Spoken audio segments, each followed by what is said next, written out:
Welcome to a new video. I hope you had an amazing day. Let's take a look at some new malicious compliance stories, shall we?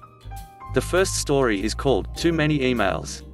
So, this was at my last job as the company's IT guy.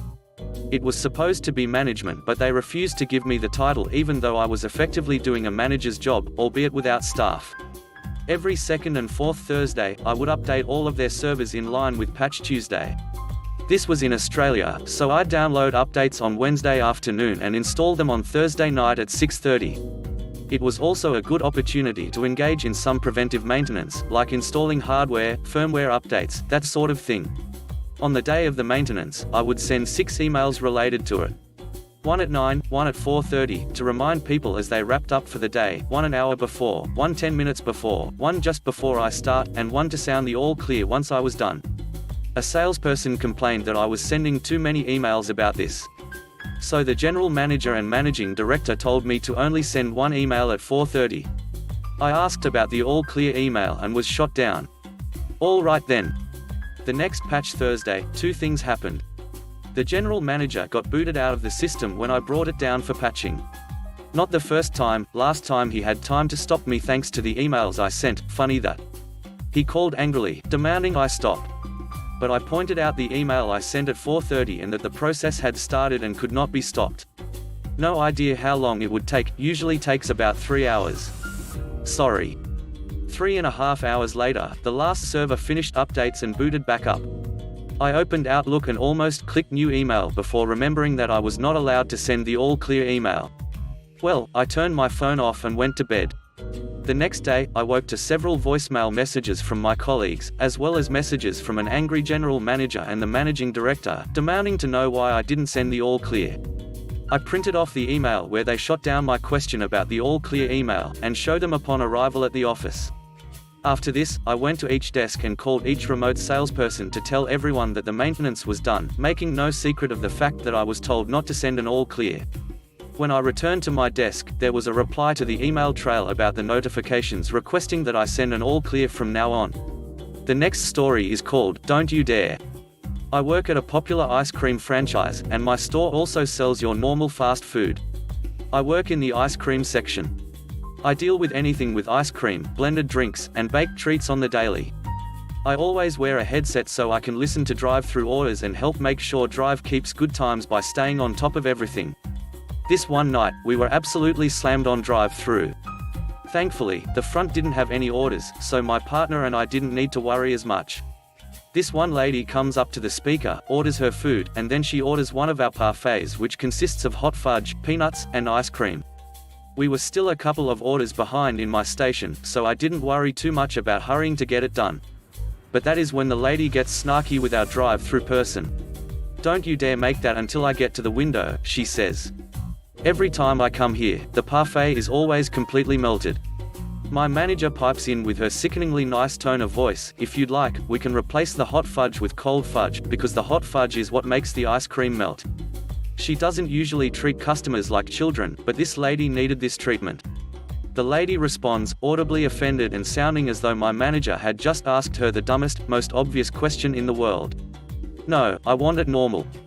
Now, if she requested nicely that we wait on making her parfait, I would have asked our drive-through person to let me know as soon as the car in front of her drove off, so I could make her parfait as fast as possible to give her the best, non-melted parfait she had ever received. But because she had to talk to him and my manager like that, everyone with headsets shared the same exact thought. She wants it made when she gets to the window? So be it. When our drive-through person told me that she was at the window, I went in slow motion. This lady had been waiting at least 5 minutes in the line at this point thanks to the people in front of her ordering a lot from the grill section. I was sure she wouldn't mind waiting for another minute or so for her parfait.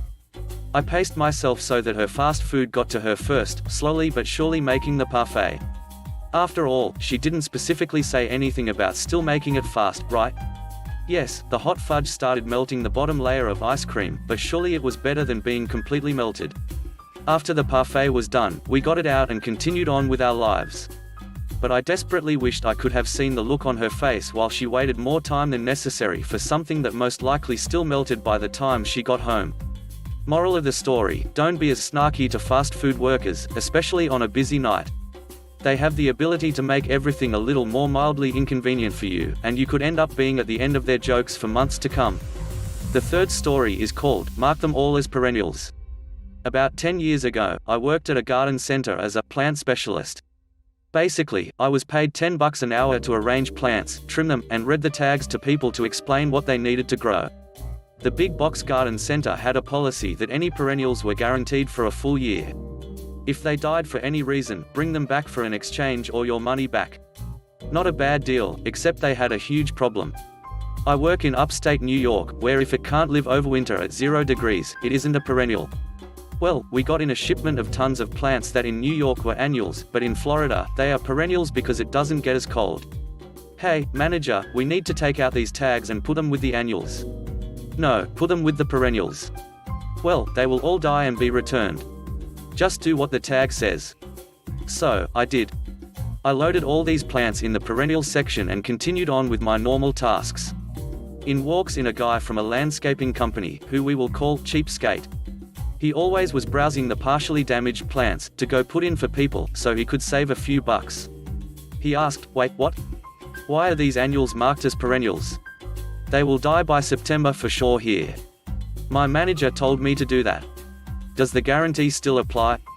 Yes. Just keep your receipt and the original packaging that says perennial. He started to call up a worker. As the other guy arrived with a truck, they buy all of the mismarked plants. Like $15,000 in plants. They load up and take off. The next day, my manager announced to me, I'm going to get a huge promotion. We made our biggest sales day ever. I bet in September you're going to get fired.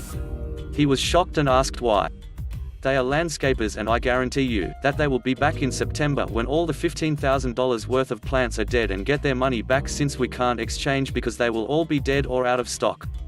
The manager spent hours asking every employee who the landscaping company was and tried in vain to contact them to get them to return them, but he had no luck. I went back to school end of August, but when I came back the next spring, the manager was gone and there was a mandatory training for all staff as to what perennials were and how they needed to be marked.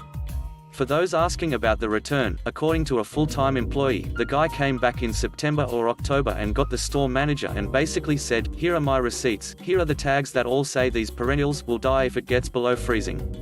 It's 18 out as we speak, so they are all either dead or dying. We can either go through each container and plant individually, or you can save us all several hours and realize the mistake and just give me the store credit. The manager had already been warned that this was possibly going to happen by some of the cashiers that didn't like him and basically just credited the entire sale to the guy's contractor account. The last story is called Car Rental Compliance. I work at a car rental, so my job is to have customers sign the forms and give them the car they rented. We also have a club member discount. Everyone can be a club member and it basically means that we put your details in the system so we can fill out the forms more quickly, and as an added bonus, your own risk on the car is lowered. Normally, if you have an accident or hit a pole or scratch the car, you have to pay anywhere between $600 and $1250, depending on the car. Club members pay €150 to €350. Keep in mind that being a club member is 100% free, no extra charges, just some nice discounts, and we can help you quicker. Well, then came this one lady. Because I was in the garage helping another customer, she had to wait 5 minutes, which was absolutely unacceptable, of course. I explained to her nicely that I was alone in the store at the moment and that the customer before her just needed some extra explanation about the car. Just give me the car keys so I can go. Sure, just sign here for the invoice, and since you are a club member, we already have all your personal details. She looks at the receipt. Why is my own risk lowered to $350? I calmly explained to her that this is because she is a club member and it's a free bonus. It doesn't cost anything and will only save her money. I don't want my own risk lowered. Just remove it. It won't give you any discount. We lower it for free for returning customers. Listen up. You remove it from the receipt because I don't want it. I shrug. Okay, if that is what you want. I'll just change it in the system really quick. After a few seconds, I confirm that her own risk is now $1250 instead of $350 and that she still would pay the same rate. She happily signs the required forms and I give her the car keys and she goes on her way. Fast forward 2 days later. She returns the car and there is a huge dent and scratch on the front side of the car. So I explained to her that she will have to pay for that and that it will be €12.50. She completely loses it and tells me that she is a club member and that she has reduced risk. I calmly explained to her that she didn't want the lowered risk. She asks for the manager. The manager completely takes my side because he already knew the full story. And the lady had to pay up the full €12.50. Thanks for watching the video. I hope you enjoyed it. If you did, please consider subscribing to the channel for more content. Let me know what you think about the stories in the comment section below. Have a great day. Bye bye.